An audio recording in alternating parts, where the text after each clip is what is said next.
Good afternoon, everybody. This is Inside the Coverage edition for Week 13. The Ravens' unfortunate loss to the Bengals at home on Thanksgiving night. Eternally frustrating. So many of the dynamics of this game, not just the return of Joe Burrow and how Jamar Chase was able to convert some third downs on us, but our offense's inability to do anything against a defense that was borderline historically bad coming into Week 13. Did you watch the game live, EA? I did. I think maybe mid-third quarter, I contemplated turning it off. I'll be honest with you. Yeah, I was watching it unfortunately on my phone, which is with the volume down. But I did watch it live, and boy, oh boy, I mean, Lamar's taking a ton of criticism for his play in this game, but one or two drops, or Oh, yeah. I mean, that play early to 81, just if he doesn't drop that. Uh, that game could have gone. It's just a microcosm look at the way this season has gone. Everything Absolutely. going wrong. Anything that can go wrong did go wrong, but there is no excuse for coming out at home with a team coming on the road on short rest that isn't very good and Yep. not coming out with a win. Absolutely. The same boat. I mean, yeah, it's before we get to the film here, the offense only being able to put up 14 points. Of course, that was Likely's fumble. That's a great find by Lamar. Finding Oh, yeah. Likely there. Big He had play. Lamar had another one on the next possession that was even better. Kind of moving around the pocket, shifting out to his left, and finding Likely for like 26 or 30 yards. Having Yeah. said that, some of the details with Likely, he's got to clean certain details up. The fumble at the goal line, his very poor block is what allowed Miles Murphy to deflect the football on Lamar's interception. I think that would be our fourth turnover. At a point in time when I think Andrews is running behind the inside linebacker, and Lamar's probably going to loft that ball over the top and give Andrews a great shot, for a catch. Demetrius Knight, not a great guy in pass coverage. I don't think he's going to open his hips and make a play on that ball. So Likely's got to clean some of that up, but it's not an Isaiah Likely issue. It's something different every week with this team. Yeah, they're frustrating to watch. I can't figure it out. The idea that this is the same offensive line, and that even Fa'alele aside, he was playing in a satisfactorily toward the end of last year. Very mediocre, but enough to get it done. Yeah, he was an average to above average guard by the time we got to the end of 2024 because they had poured so many resources, so much time and effort into instruction and correcting his mistakes. And now all of that, we're actually in a worse place. I don't care what PFF and other people say, we're in a worse place. The same stunts, the same looks have given us trouble for a year and a half, on the right side. And Rosengarten and Linderbaum, neither one of those guys, in my opinion, has really put forth a solid season. They've been very up and down, very inconsistent. And you can't predict our offense moving forward, I don't think. No idea. They're in a position now where they pretty much have to go out and beat Pittsburgh twice. The Bengals, you got to take care of the Bengals. I mean, it's a tough 5-game stretch the way it's appearing now. Pittsburgh at the end of the year, they look horrible. That's the one saving grace. The whole NFL most of the NFL is really down. I don't remember seeing Absolutely. poor football. It's really bad football. Absolutely. We're not, and that's one of the things that we'll talk about here once we get the plays going is that some of our coverage calls, in my opinion, we almost are making the calls as if we're dealing with a JJ McCarthy or a Tyrod Taylor or someone like that. Our coverage calls are not reflective at times of the fact that we're dealing with Joe Burrow, even in his first game back. There's certain throws that he can make 90% of the time that other guys, JJ McCarthy, Tyrod Taylor, whoever else that we faced at various points in our 5-game winning streak, guys who couldn't make those throws at all. 50% at best opportunity to complete it. Which play did you want to get us started off with? Is it something from the first drive, I think? First drive, 1st and 10. Let me know when we're up on the screen. Okay. Yeah. the way I see this is a man match 3 coverage, and we'll get into that a little bit. You get the motion here. That's what I'm kind of indicating here. 3 strong, cross to 2 weak. That's what that means into a double set. It's interesting. I think it's right here. Yeah, it's interesting. We see Roquan. Maybe I can do it a little earlier. Roquan, if I move it just a little bit ahead, he's already downhill toward the back. And I wonder about that, Coach. Like the back hasn't moved and he's already in coverage on the back. Perhaps it's twofold, to take away something inside. But yeah, I just thought that was strange. The ball snapped and he's downhill after that. It's almost like, do you think that could be a read between him and the other inside linebacker, whereby if the running back released to the boundary, then those two's reactions could have been inverted, or no? This is the first time I've seen this one. I don't remember this play. Okay, yeah, probably. Except the one thing is he's gone before. Okay, as soon as the ball is snapped, he's just moving. Yeah. Now maybe he was going to blitz off the edge. That's possible. Right. Okay. Or he's in an either or kind of situation. Maybe he would come down here after the back if the back's in protection. But I just thought that was interesting.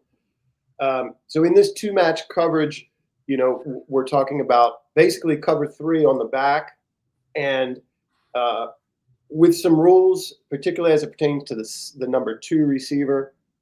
Here's our curl flat guy. He's going to match number 2, this receiver, on verticals and out. If 2 runs under, that's a pretty interesting little rule. If 2 runs under this way, right, then how are we going to handle that since Roquan's already hedging to the back, right? Right. There's some rules for that, but in that case, it's very strange.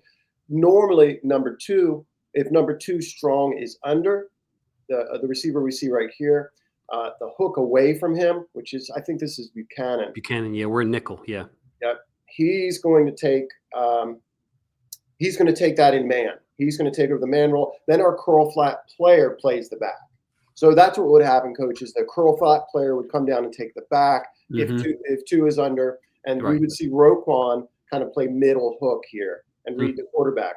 And that's what we see from Teddy. Normally. Teddy's kind of reading the quarterback, playing middle hook here. It's interesting. You see that Teddy kind of, they were taking a lot of shots early, one-on-one shots. You can't, given his receivers chances. I don't think they were too successful in that regard. After you're done with the end zone, can we just, after you're done with the end zone, can we go back to the all 20? What's our leverage look like down here with the corner, the bottom side here? This guy, let's see. He's inside. Yeah, it's okay. Yeah. If you look at from the backside right here, Teddy's kind of like floating with the quarterback a little bit, maybe a little bit too much. See that? And you see this receiver open. He misses him.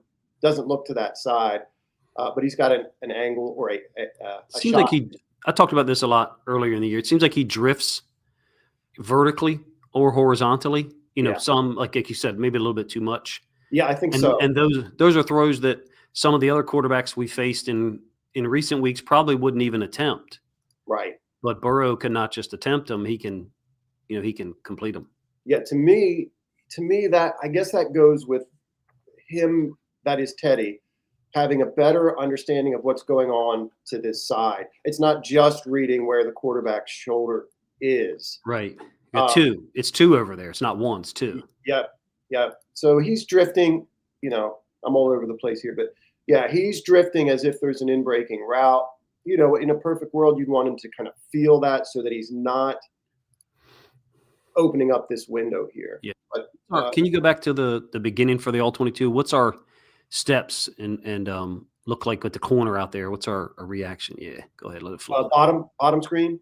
Yeah. Is that Tinsley? 82?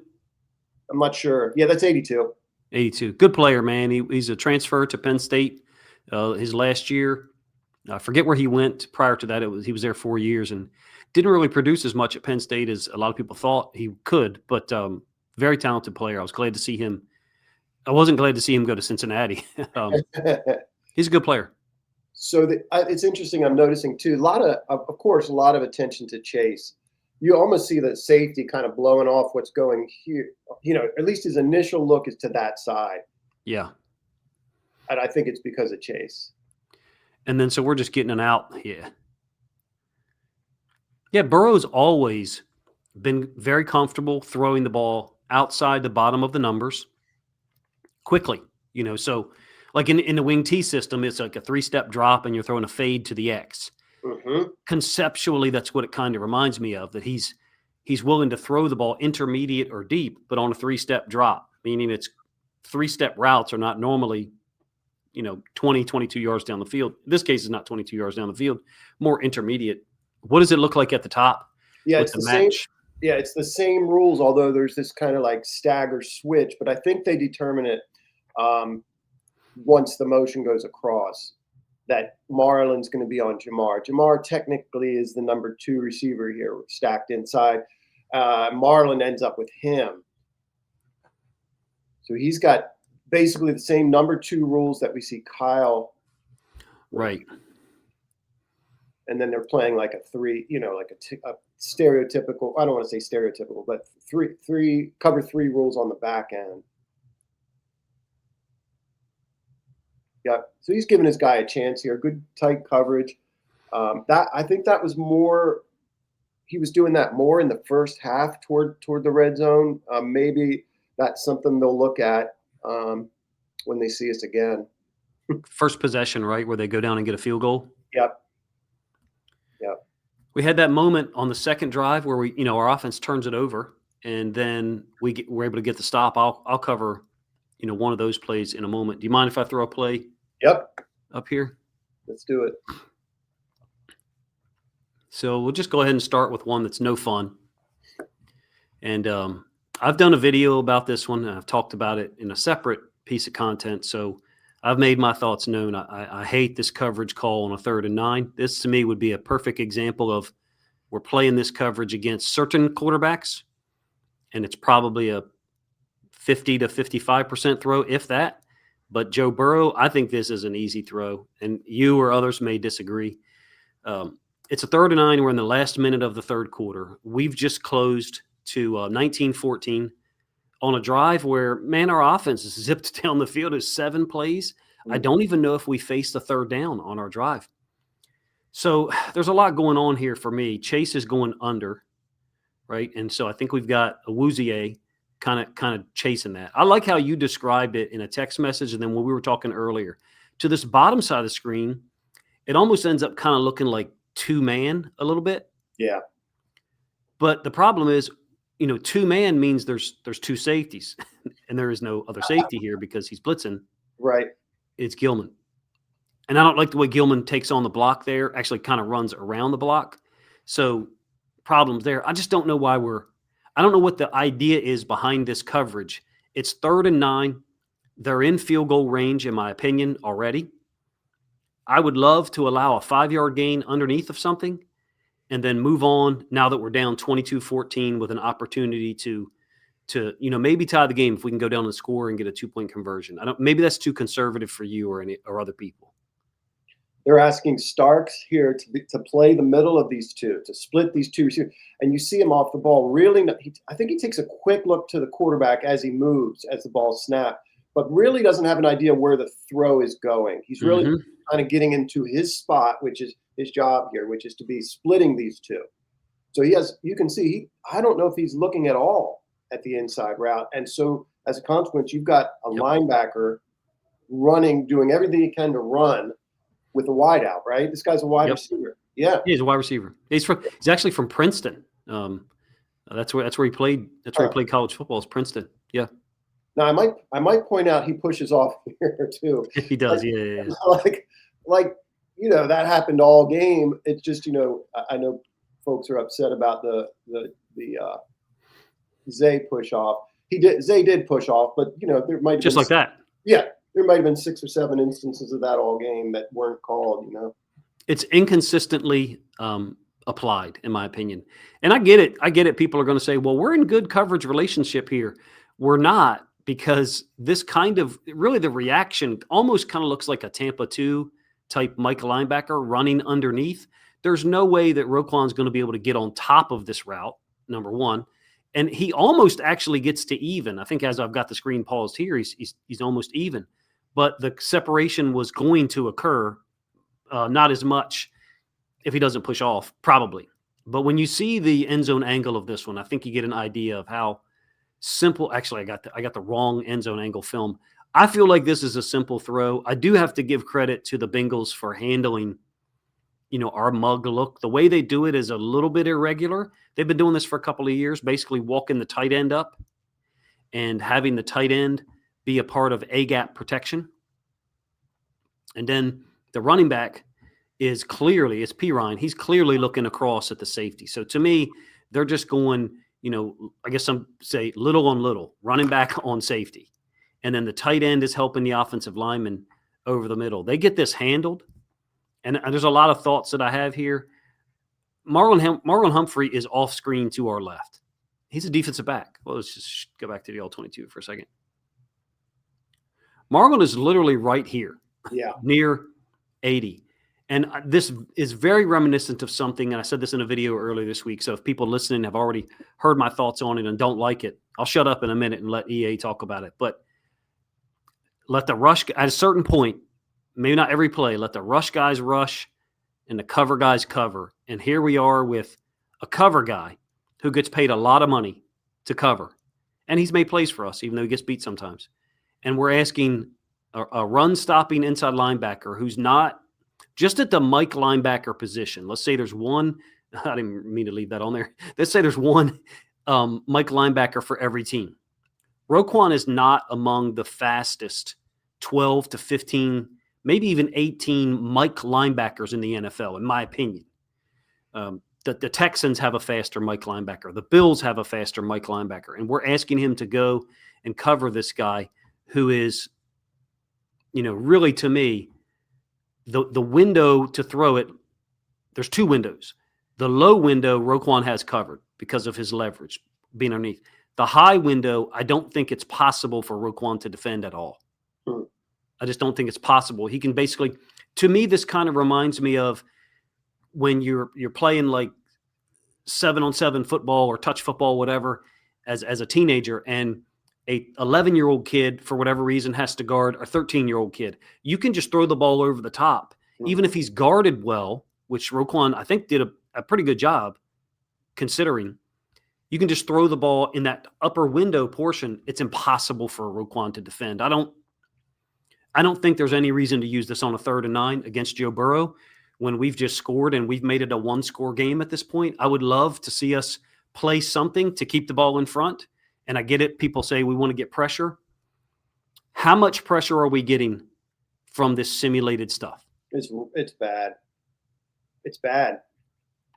The amount of space that he has to run that route on top or throw the ball on top, like to the end zone, straight away, or to the back end post, corner rather, if they want. It's interesting too to see Burrow, like he's really processing this kind of quickly because the safety, for all he knows, could come down on top of number 2. Exactly. As soon as that safety gets to a certain spot, he knows where he's going with it. But if you're a quarterback and you study the game, which I'm sure everyone does in the NFL level at a really elite preparation from a preparation standpoint, that with Roquan's back turned to the quarterback, he's not going to make a play on the ball. Mm-hmm. This, to me, is a very safe, simple throw at this level of football. High school, certain parts of college football, it's not. It bothers me. Gilman's not doing a good job here. In my opinion, Gilman kind of runs upfield. He kind of runs around the block instead of compressing it, basically run through the guy's face and compress things onto Burrow. Credit Pirine for coming across. I think Gilman could do a better job. I don't know. My level of disappointment, frustration with that call is like 8 out of 10, 9 out of 10. It's really bad. Anywhere near that or no? Yeah, it's really bad. Really bad. Mike Green and Van Noy, has droppers. Wiggins, I think it's Wiggins, just way off coverage. And give Burrow credit there too. He's got where's Gilman? He's off the edge before the ball snapped, right? He's down That's near the Gilman line. right there. Yeah. So Gilman's the guy that the running back kind of redirects upfield a little bit. Is he down near the line of scrimmage before the ball snapped? Oh yeah, this is all. Yeah. This is all. Right. I wonder what the Ravens data looks like on how effective this is at doing two things. Actually getting pressure on the quarterback, because their offensive line picked things up generally. And I think part of it is because of the way they deploy this tight end. They're going to handle stuff from inside out. That's interesting. And that's different than the way we do it. I wonder if that's a more consistent answer. Now, if we put Likely or Andrews there in that spot, that's not going to be best case for us because we want those guys out in routes. If we put Pat Ricard there, that helps. So my level of frustration here was through the roof watching it live. This is about the point in time where I just started to say, I think I might have to turn this off. Yeah, that was brutal. And again, it's like this throwing stuff to the wall and hoping that it sticks. Like how clever do we need to be? I mean, they're out clevering themselves in terms of the personnel usage. They're not fooling anybody with it. It just seems like an effort.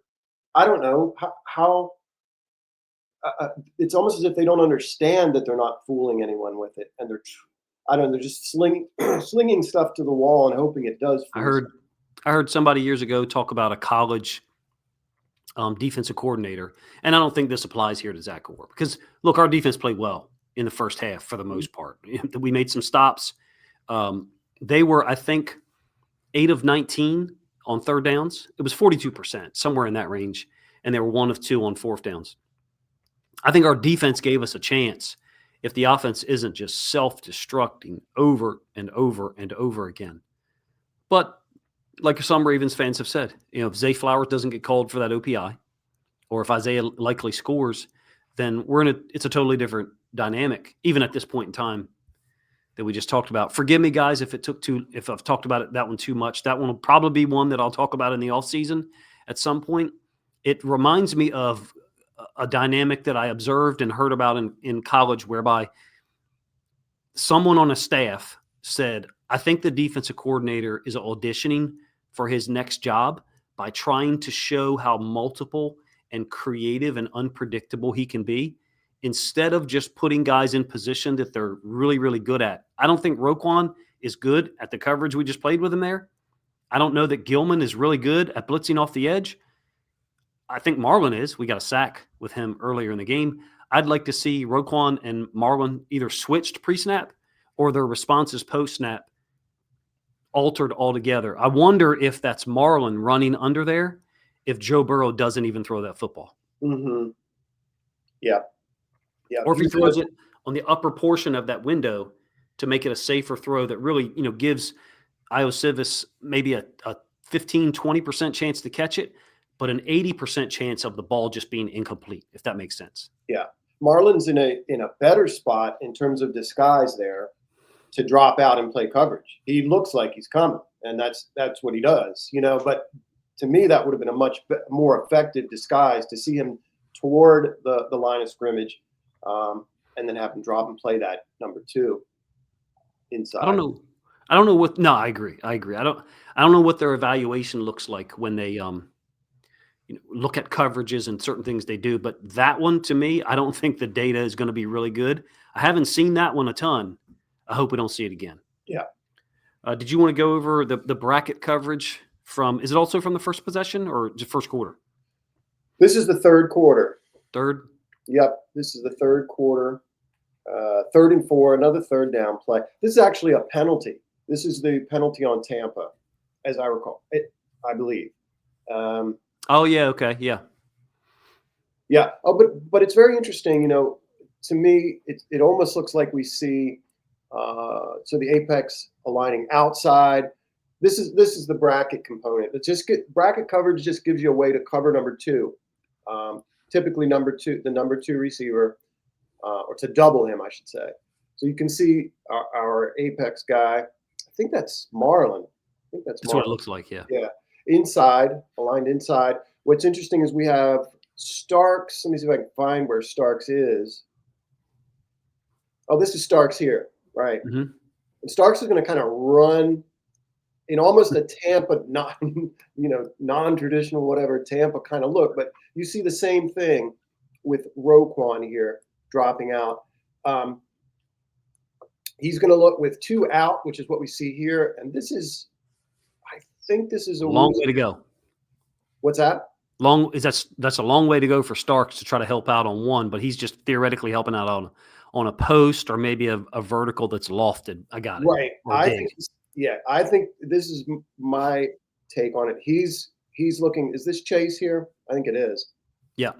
Yeah. So he's looking to bracket Chase. You can see that inside, Hmm. outside, top leverage here. And once he goes out, and we get man coverage here, then his job is just to kind of run. I don't want to call it rob, but he's going to bracket one. You can see that's where that Right. route ends up going. Same kind of coverage here to this side. Toward the bottom of our screen, just a strange play, unfortunate play. This again, it's third down. A lot of disappointment here. On third down. Yeah, this is Man, just we a can't finish scramble. that one off. This is just a scramble drill. I think I would have my eyes to this receiver now. Where TJ's kind of reading in the backfield. Yeah.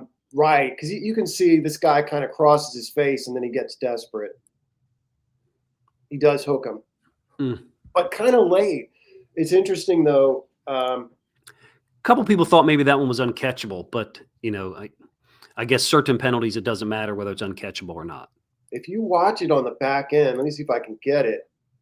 Maybe it's the You can use there's the slow rewind button. I think it's the second one from the left. Yeah. I love those. The slow rewind is a little bit like choppy, but the slow forward works pretty good, smooth. Yeah, I like it. Yeah. All right, so this is a really, really good throw. Oh yeah. Just crazy. I mean, he's on his back here when he's ball down. Watch this. I mean, I think this is a catch. I think this is a catch if he doesn't interfere. Maybe we don't know, but wow. The pressure. Let's check out. I think this is Peebles here.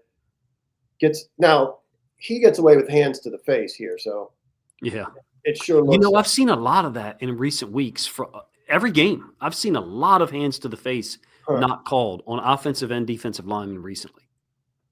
So he's getting pressure. Wow, he's got a handful face mask too. Yes, he does. Oh man, who's that off the edge? Is that Draymond. Oh, Draymond. Yeah, doggone it, man. Yeah, I'm gonna tell you who played above what I have seen as far as his pass pro in the last year plus is Orlando Brown.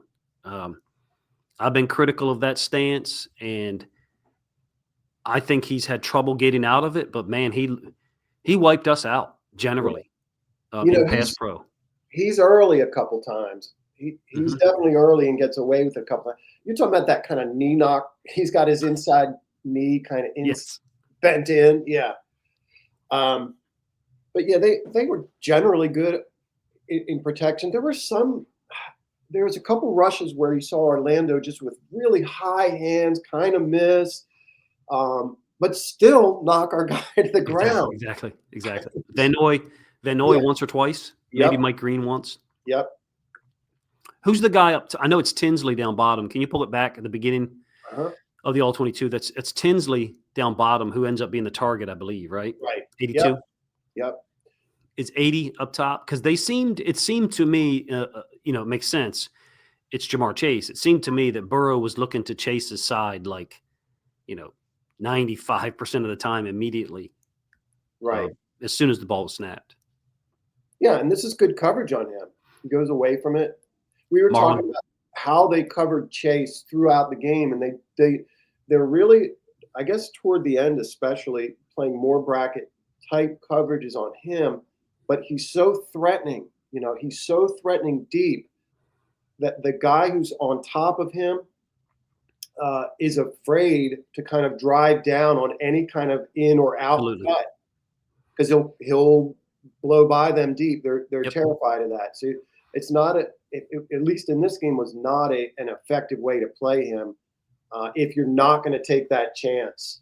You can take that chance if you got to get a decent lead, I think, but they were just reading where that bracket Yep. safety was and running him out. I feel like it kind of reminds me of a trap in basketball on the point guard, on the ball handler.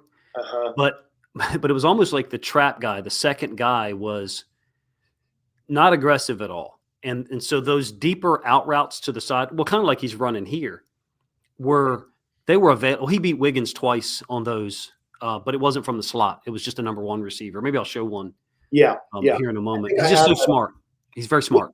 Yep. And one of those was just he's just so elusive because Wiggins can run with him, but he can stop and start, and change direction. And there's a certain amount of, I don't want to say fear, but respect for this guy running away from me, Absolutely. And Chase can run away from you. I feel like in some of those situations, Wiggins might have played better if he was just playing man without the say. It seems to me like on two of the third downs, I will show one. In fact, I guess it'll be the last one that I show. I got one more here to show before that, I guess. It seems to me that on two of the third downs, Wiggins is almost kind of playing like a trail technique, safety over the top, and Chase, veers to the inside and then comes back to the sideline. Right. And that's when Wiggins gets lost the first time. I remember the that. second time, Chase just gives a little hedge to the inside, and Wiggins goes with it because he got beat on it the first time, and then Chase is wide open. To me, that was pretty easy for Burrow to access sometimes. And I almost wonder if we'd be better off just playing man. Anyway, go ahead. Sorry. Yeah, no. To your point, the safety's got so much space up top, and he's afraid of the same thing. And so we were talking about the idea of next time playing more. You could show that and play more zone coverages on him. Yep. So when he runs the out, you're under him and that kind of stuff. I'll have to move us in a moment here. We're located in the bottom left portion of the screen. This is, I think it's actually second possession. I think it should say second possession. This is our stop, our goal line stop. I think what I love about this is that, they bring Hamilton down here against the tight end. And it's a cool concept, in my opinion. Credit the Bengals for some of the stuff they did personnel-wise, meaning this tight end here, the inside tight end, Hudson, the guy that beats Hamilton later, he's not running a route here at all. This ain't a route. This is just he's picking the outside man, which is Hamilton, and he's trying to clear up 88 Gesicki, I think that's how you say his name. But part of that concept is Chase late on kind of like this slot fade out, a flat fade, if you will. And Burrow doesn't go there. He goes to Gesicki on the end. And this pick, what I think I really like here the most is that Hamilton, my suspicion is he knew that this was probably coming. And he said, I'm not going to run over the top or underneath this pick because we're close to the goal line, right? And we don't want to leave him any space. I'm going to run through your face.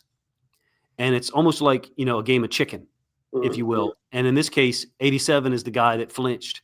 Hamilton runs right through him, and it doesn't even look like Hamilton loses any velocity or acceleration to me at all.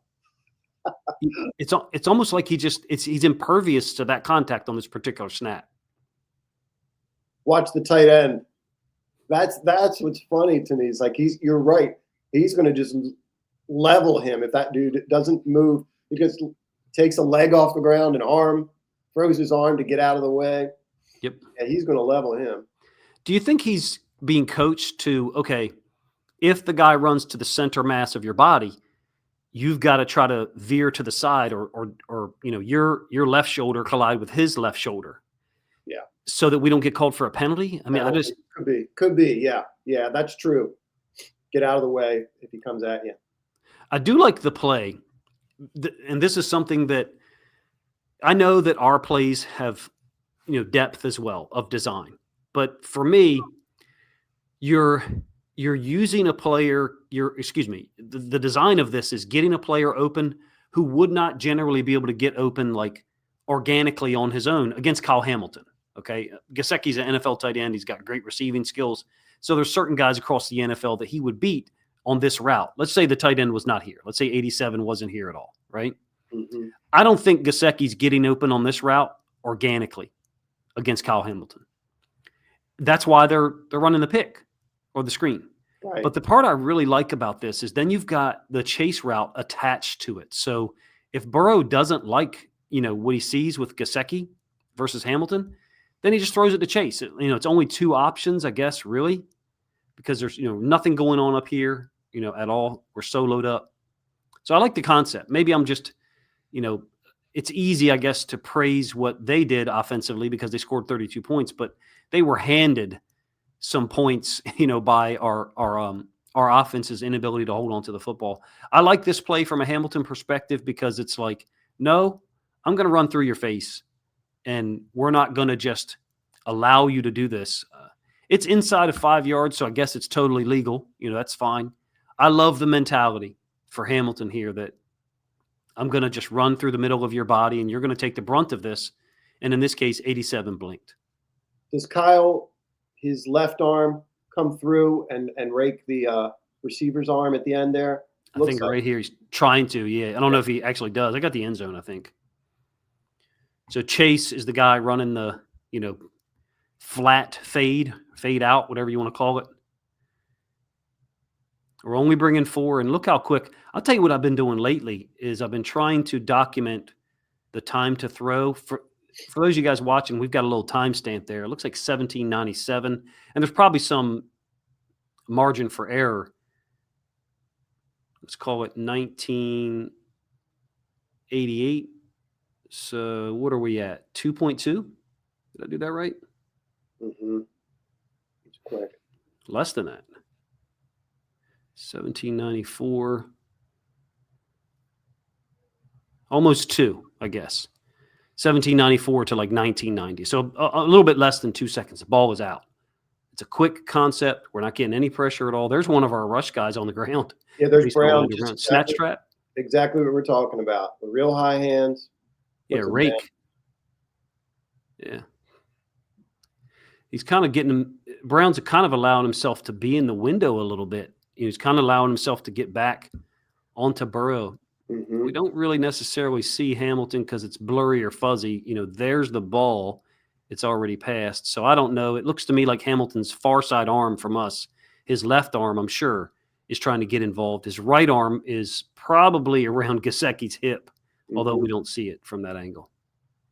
I love the play by Hamilton. I love the fact that we're, being aggressive in that particular coverage. I wish that more guys kind of had his mindset, if you will. Marlon's like that. Marlon's a guy that'll run through that contact. Yeah. If it allows him to, stay connected to the receiver. That was a cool moment. We got to stop after, I think that was the first fumble by Lamar, right? Yep. That was the first one. To your point about the concepts, the offensive, I think I've heard a lot of talk about Zay not being a number one receiver, but he is our number one receiver. So I don't know that we work hard enough, and I haven't watched enough, so this is speculation.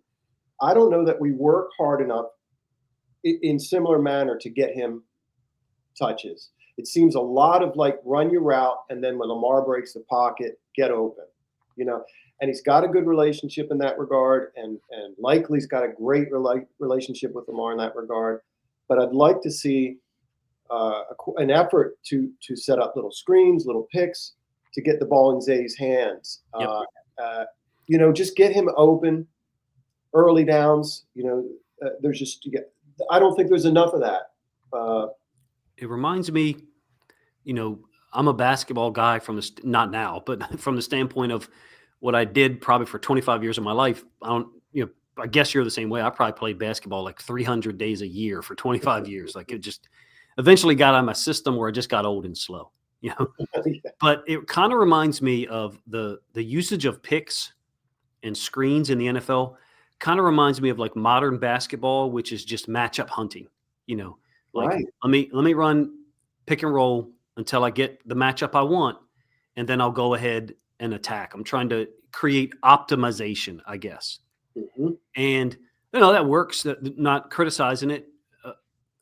But the way I grew up was I'm going to take you off the dribble. I'm quicker than you, and I'm going to move by you, whether it's to my right or my left, or get one step and then pull up. We as a Ravens offense seem to have that mentality. I'm going to take you. Yeah. I'm going to beat you organically, and I don't need that pick or that screen. Not that we never do those things. We do. Most of the time, it's like our 2-point conversion stuff down near the goal line. It's always to our right, Yeah. So, for better or for worse, I would agree with you that I feel like we could do a little bit more of the pick, the screen stuff that was generated for you. Like I said about Gesicki, I don't know that Gesicki wins on that route against Hamilton just by himself, absent the pick or the attempted pick by 87. Mm-hmm. Yeah, I always go to just a very simple route that I don't think you can cover Zay on if you get the matchup you want, moving him around, which is that little whip or pivot route. You can't cover him on that. Get him the ball early on that. Yeah, that's simplification, I know, but yeah. Did you want to show? You had one that was Starks on a pass defense, I believe. Yeah, let's see. You got me on screen there with this one? Yep. All right. Yeah, another motion. Give me 1 second. Yep.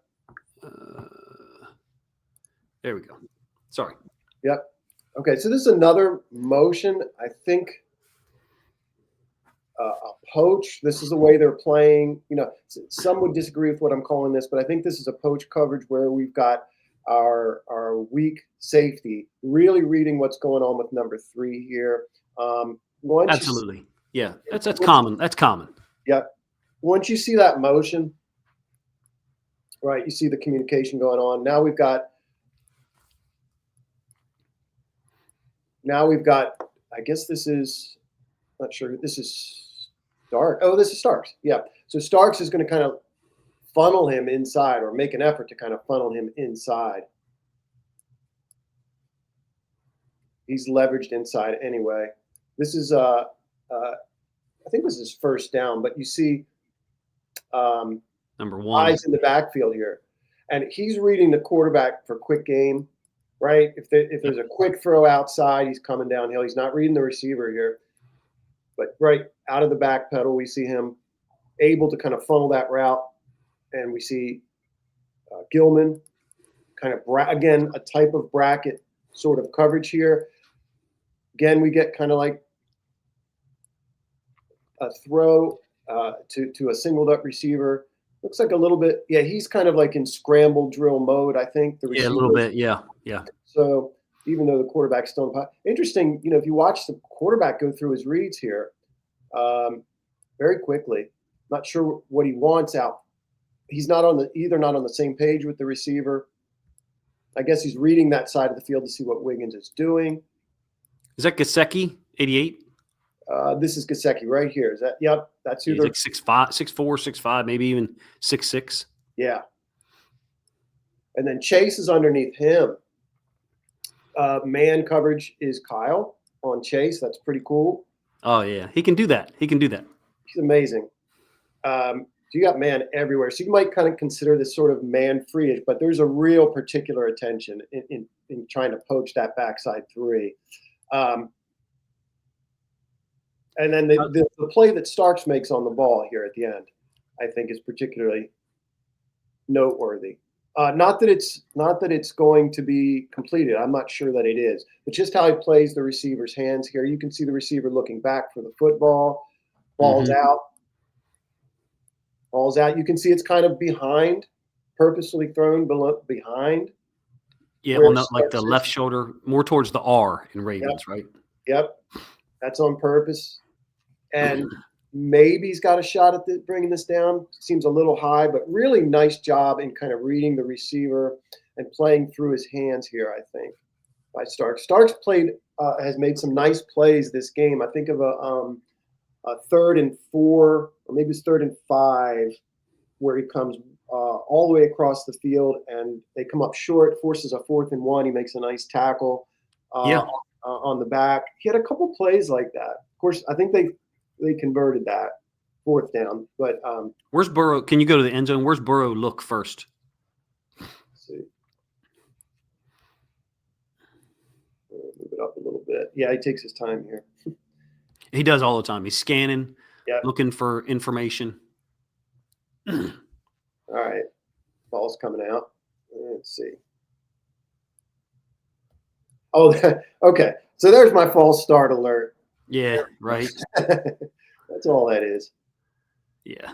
But you can see the high hands. It seems like he was pushing. He was getting just destroying Van Noy this way. So he's to his left. Comes off of that. Quickly comes off quick, that. Man. Oh, he's just left to right in a hurry. Wants to get the ball out there to the flat, but Teddy's kind of taking that away. Oh, it was him. Okay, that's right. I thought for some reason I thought it was Gilman, but yeah, I think you're right. And he comes right back. Just too much time. Well, I don't know. Yeah, I think maybe each week I'd like to do some on the pass. Like, how much time do you have to throw? I know Ken at Film Study Ravens does it, and I would say, what he's putting out there is extremely reliable. One of the things I love about what he does with the offensive line is he puts the timestamp in the game for certain plays that he designates as a positive play for the offensive line or a negative. And I love that transparency. That's one of my problems with PFF. Like, which plays did you grade Roquan Smith positively or negatively? Which plays increased his grade or made it poor in your opinion? I don't think you get that information. You just get an overall score. You just got to trust it. It's like, to me, it almost reminds me of, like, you get pulled over by the state police and they tell you, "Oh, you're going 72. Well, did you have your radar gun on?" I can't tell you that. Right. You're going 72.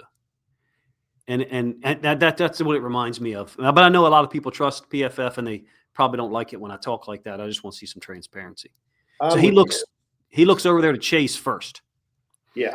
Who's outside? Chase? Yeah. Chase, Gesicki, and our outside corner that was looking at him. Basically, Burrow's looking at the corners, looking at him. Yep. Yeah, and he's quick. We got to do something. We've got to do something with this next time. Yeah, attack him differently. Yeah. That's not working. Just quick, man. Really through. Yeah, I was really impressed by him, and I haven't watched him very closely. People rave on him all the time, but I was impressed by Burrow. Well, this is his system. I don't think this is the offensive coordinator system. This is a system that's suited for Joe Burrow. Quick decisions, getting the ball out. Here, they'll probably be dangerous at the end of the season because their offensive line looks like they're able to handle stuff. They do. Now how that'll work for them against the Steelers and other teams, who knows? But our pass rush is obviously a real issue. What's it look like at the end? But when Gesicki tries to elevate. Let's see. But the first play we looked at, we talked about letting your pass rushers rush and your cover guys cover. You see that here. Maybe that's just nitpicking, but Kyle coming across in man. The rush still not getting home. Still not getting home, right? Yeah. So maybe if we did that all game and we still got beat on 3rd and 9, maybe we'd complain about that. Probably. Yeah, this is going to be a tough catch because he looks like he might be coming down out of bounds anyway. But yeah. I'm obviously not a huge fan of the Cincinnati Bengals, but for what Burrow does and the talent that they have, receiver talent that they have, it's the right system. They're trying to supplement it. They have been, trying to supplement it a little more with some under center run stuff. But in this game, I didn't think that was super effective for them, against us at least.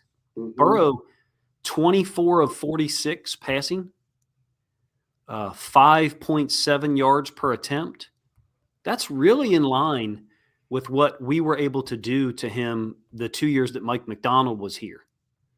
It really kind of looked like one of those games. The difference is we weren't able to generate those 3 sacks and 6 or 7 quarterback hits.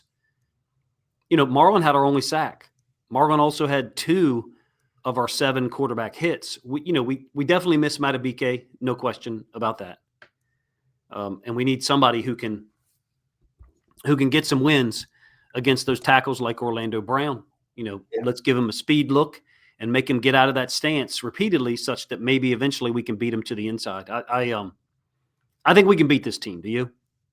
Yeah, I do. It's not going to be easy. I don't, you know, I think for me, a lot of what if I'm being optimistic and, you know, maybe just kind of foolishly so, I just keep thinking something's going to click. And that's the only hope offensively. If something clicks, either, you know, in Lamar's health or the return of a healthy Bateman or some kind of shoring up of the protection, I don't know. Well, we believe in Lamar, and That's we've seen what we've seen for years. So we believe in Lamar. yeah. And, you know, for better or for worse, there's a winning percentage that's at a certain clip over the years. And this season, 6-6 is not jiving with our brain and what we know to be true. Mm-hmm. So non-Ravens fans, people that, you know, hate Lamar, are not going to have that belief structure. They're, you know, oh, we're done. Do I think we can compete in every game left on the schedule? Yes. Are we going to have absolute difficulty dealing with the Packers' defensive line, their speed, their ability to stop the run, and they play a lot of zone. While they still get pressure on the quarterback, Mm-hmm. we're going to have trouble that day moving the football and being consistent. We're going to need some big plays and the defense to step up. I think those two games back-to-back, Patriots at home, Packers on the road, those two games are just as important as the other three. You know, the rematch with the Bengals and the two games against the Steelers. I don't know how you can realistically look at this and say, I think the Ravens are going 5-0. That is our brains remembering a team last year or 2 years ago. That is not this year's team. I don't think this is a group that goes on a 5-0 run. We'll be fortunate to go 4-1, 3-2, probably the more likely outcome based on what we see. Mm-hmm. Yeah, we're fortunate that the Steelers are so bad. We're very fortunate. We would be out of it if there was more a more Yep. competitive division. I agree. They're going to have, if they would go 3-2 and you sweep Pittsburgh, you're probably in the playoffs. Yeah. Cincinnati's not going 5-0. You know, I don't. It's difficult for me to look at any of these AFC North teams and say they're going to win 5 games in a row. No. And, you know, another issue is what fans want. We don't have the ability to impact it, but I know some people who are like, hey, I don't want to make the playoffs with this team.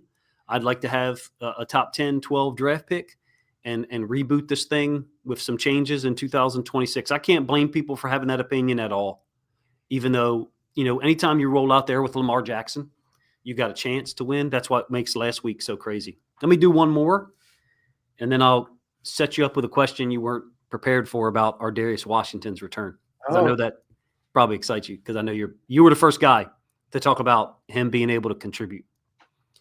You got another couple minutes? Or Sure.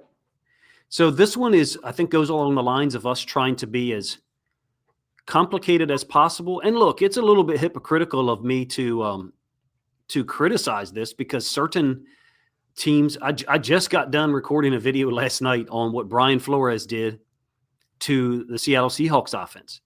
And, you know, to be honest with you, like I praised it. And so for me to be hypocritical of all this crazy stuff we're doing, the thing that I would say is, does this style suit us right now? And we're trying to do this because this is what we've always done since 2022, right? When McDonald showed up, we even did a lot of this with Wink. The difference was we didn't drop out like this crazy stuff. We're dropping Starks down and then running Gilman from the line he's trying to get the middle of the field, but he really doesn't get there. Is it working? It's a 3D. I think it's a 3 deep, 3 under, but we've got a man turn up here with Awuzie, and obviously a zone turn here by Wiggins. So, you know, people may not like it being called a 3 deep, 3 under. I would say you've got the 2 receiver side here, and that's why we're getting the zone turn by Wiggins. And then into the boundary, like we talked about last week, is where we're playing a little bit more press type of look. And so that's probably why we're getting a man turn. It's Chase. Burrow's throwing the ball deep. It's an incomplete pass. The one thing I like is the attempt to change the looks on Burrow, but is it working? And is anyone in the Ravens organization talking about the fact that we're giving these looks consistently? Are we getting any return on it? Are we impacting the quarterbacks? Are we impacting the pocket, disrupting the pocket enough to justify having Gilman, who's already not the fastest safety anyway, turning his back and running to center field. He's actually not getting to center field. I don't know. I'm not saying my mind is made up and it's not working because we just got off a 5-game win streak. I just wonder about against Joe Burrow, Drake May, even Jordan Love. Are these types of things, these types of answers going to work a large percentage of the time? It's interesting that Awuzie is on his own here against Chase, right? Like there's no, with Gilman dropping, he doesn't give one look towards that side. He's I don't know what he's looking at. 2 coming over across from the bottom of our screen. He's reading the quarterback a little bit. Yeah, he kind of glanced. Yeah, kind of glanced. Yeah. But it's tough for me to believe that in this little glance here with his helmet, I guess when his foot gets to the 46, it's tough for me to believe that in that little glance, he actually saw much of anything of Joe Burrow. You know what I mean? Yeah. We used to, sometimes in spring, we would put like a GoPro on a guy and he'd wear the helmet. And so then we could see how long he got the opportunity to actually see some. You'd be shocked, not you, but other people would be shocked at how little time there is to actually see it. And in fact, even like, if you're back here at depth, how difficult it can be at times to see the quarterback if he's not 6'5", I don't know. To me, it's something that, we got a lot of production out of those looks in 2022, 2023. I forget how many sacks we ended up with last year. I think it was a pretty good number. I might be wrong there. It hasn't happened this year. We've not been getting to the quarterback enough for me to justify the risk and exposure that we sometimes put our corners at with that type of post-snap movement. I don't know. I could be wrong there. Maybe it'll work this week great against the Steelers with Aaron Rodgers or Mason Rudolph or both. But for me, foundationally, if we are nowhere near like the Vikings and Seahawks, that we can present those looks 10, 12 times a half and disrupt the quarterback's flow and get in good coverage relationship consistently. I don't view us as the same style of defense. For a basketball analogy, I don't think we're a press team on defense. I think we're a team that kind of packs the middle a little bit, makes you shoot over the top of us because we're not super athletic other than, Kyle Hamilton, Nate Wiggins too. Are you excited about Ardarius coming back? Think he's going to play this week? I don't think he's going to play. I just think he started his practice window. Him and Tavius, I think, practiced yesterday. Yeah, I don't know. I'm not terribly excited about Ardarius. I wonder about how healthy he is, but I love the player. I've always liked Ardarius Washington. Like I remember back in the draft days of him, I was like, "Yep, that's my 3rd round selection right there," and he went. He didn't go. Nobody took him, but yeah, he's a favorite of mine. I'm excited about Tavius. That's an impact. Like how they would use Ardarius at this point, I'm not sure. I guess we'll find out. But Tavius coming back. Is there any thought to him playing this week? No, I think maybe I misspoke. Maybe their first practice day is today. Okay. Wednesday. So I could be wrong there. But we played last Thursday, so our time frame is probably accelerated a little bit earlier in the week because really yesterday was Thursday of a given week, I believe, if I did my math right. So we theoretically could have been doing a little bit more physically, probably getting some workouts in. I'm glad for Tavius and Ardarius to be back. I don't know what it looks like on the roster to get those guys out there. Certainly Tavius, he'll be active the moment that he can possibly contribute, right? That's a big deal. I think that's as big a deal as you can hope for in terms of the defense getting some pressure. Not that he's a pressure guy, but he might be a better option inside than, say, I don't know, Jenkins or somebody else, that you have on the field at that time. If you can get a 3rd and long, plus he's a great player. He's just a great football player to me. Yep. So it's good to have a great football player back. But I think he may aid in the pass rush because he's kind of an animal. You know what I mean? He's relentless and physical and the whole deal. I Um, think I think we probably the Steelers fan base and the Ravens fan base is probably in the same boat in that we both think the other team is better than they are. So we probably, because of what we've observed in 2025, at least I do, look at the Steelers and I'll be honest with you, 4 or 5 weeks ago, I looked at the Steelers and I said, I think they're going to win this division easily. I just did. I didn't, I thought the way that they were able to throw the ball some, but statistically and numbers wise, their passing game's been horrible. I know their offensive line's missing at least one starter. It's not Faltano, however you say his name. It's Broderick Jones, I think, okay. who's out. I think he's on IR. Their run game hasn't been spectacular. I actually wanted to show something here, if I may. Mm-hmm. We don't talk about it much on here, on this show, but I'll try to make this full screen. This is the Tor metric offensive efficiency rating. They're 48, which is not very good. But look at their averages for the season. Number one, this is what excites me. Their first downs per game is 28th in the league. So they're not possessing the ball for long stretches, partially because they're middle of the pack on third downs. But really, this is the part that's interesting. The yards per carry, super low. Mm-hmm. If we can control the run game and get them off the field more consistently than we did the Bengals, then I like our chances, as long as we avoid turnovers. I'll show – this is the offense rating per game from a 0 to 100 scale. Mm-hmm. And all of these numbers here would be we're going to win the football game. Yeah. And anything below 52, 55, somewhere in that range, you're talking about a 64 to 65% chance of winning the game, if not a little higher. Certainly last week they were terrible on offense. I think Rodgers probably came back too early. What do you have, a broken wrist? Yeah. His left hand's busted. He's back playing 7 days later or something? Yeah.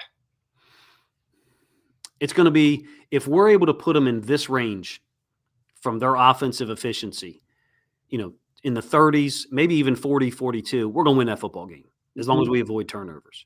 Mm-hmm. If they can do either one of these, if they can get anything that's 70 plus for your offense, man, you're talking about almost a 75% chance to win the football game, if not a little bit higher.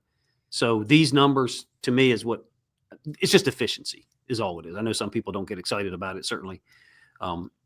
I think turnovers and ability to get to the quarterback, look at how many sacks they've given up in various games. 3, 3, 3 in a row. If we're able to get to that 3-sack range, the way that we are going to mix coverages, I think we're in a good place to possibly win this game. I don't know what the score will be. Mm-hmm. No way to predict it with these two teams. They both seem so unreliable, I guess. I know their fans are kind of very similar to the way that I hear Ravens fans reacting. They want their coaches gone. They're fed up.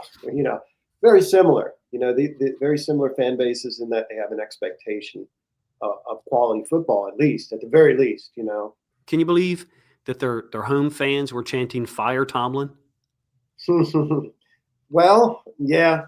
I know there's been. I think they're very similar to us. We haven't. Has that chant come out in Baltimore for Harbaugh? Yeah, I don't know, but the 2 weeks in a row where the stadium was completely empty, all of those people who chose not to go to the game, if they were there and watched those 2 games, they probably would have been chanting something like that. I think Tomlin actually addressed it post game, said something like, "Hey, we share the fans' frustration here."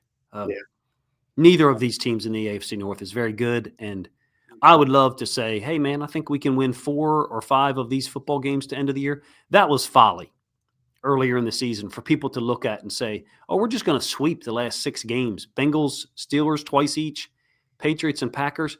Man, if you've watched the Packers play football in the last couple of years, their defense got after it already, and then adding Micah Parsons has pushed them over the top from a sack. I think they've got 35 sacks, maybe 32, somewhere in that range, and Parsons has 12 and a half of them. So he's at like 33, 37, maybe as much as 38% of their sacks.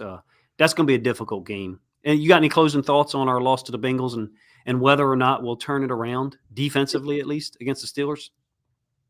I think we'll have a decent game defensively. I have no idea whether we'll win the game. I really don't.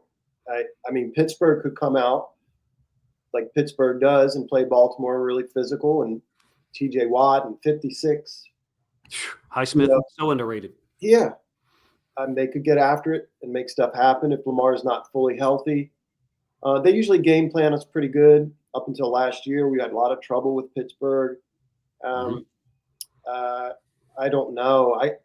I'm hopeful about it, but I think I don't want to forget how horrible that last game was. I mean, that was horrible. Wait a minute, we do want to forget it, but we can't. Yeah, I think they've got 3 OLBs that start for us: Watt, Highsmith, and Herbig. Yes. I think all 3 of those guys start. That's one way that we as coaches used to compare talent for the teams that we were going to face. Like, how many of their guys do we look at on film and say they start for us? And usually, if you've got more, matching of their starters to yours than the other way around, then you're at a talent deficit. I don't know if we're at a talent deficit here, but defensively, I think we got to try to. Offensively, we've got to try to run the football if we can, to avoid those 3rd and 8, 3rd and 9 situations. They're so savvy and so good at getting to the quarterback, even though Watt's not having the type of year that he's historically had. He makes those plays against the Ravens. I'm cautiously optimistic here, but my level of optimism is lower than my level of caution. Yeah. This could be the division. I mean, like the team that wins this game could say, well, now it's ours for the taking. Now we can go and continue to play mediocre and still win. This is a big game. This is a really big game for just the mentality of these 2 franchises, I think. And the coaching staffs. I mean, the people who want to be here in 2026, they need to do a great job. Well, the last 48 to 72 hours, they needed to do a great job in preparation and practice planning. And then the next 48 to 72 hours, they need to do a great job of out on the practice field, getting guys ready, in position to recognize things and then take advantage. And that's my final thought. I don't think we're a very good team overall, but one of the things I think we're most poor at is preparing for the specific matchup that we have that week. We seem to be very general in our preparation. I don't see a whole ton of evidence on a weekly basis offensively on how we're going to attack a certain team. It just seems to be like we kind of call our plays and they either work or they don't. Yeah, a little bit pell-mell. Yeah.